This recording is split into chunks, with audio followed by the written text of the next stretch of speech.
The word sin in the Bible is defined, and one of the definitions of sin is to miss the mark. It means that you are trying to aim for something and you totally miss the mark completely. But you know what sin also is? Sin is really a lack of faith. Now, how is it a lack of faith? Typically, you and I commit sins because there's something we want and we don't believe that God is either going to do it or we believe he's taking too long to do it. So we decide to take things into our own hands.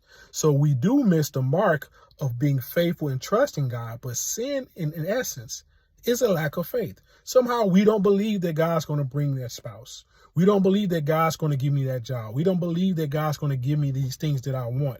Never mind the fact that maybe you didn't even ask God if he wants you to have it. That's another video. But it's a case where you and I are not trusting that God is sufficient enough to supply all of our needs. So what we do, we become God ourselves and try to take things into our own hands.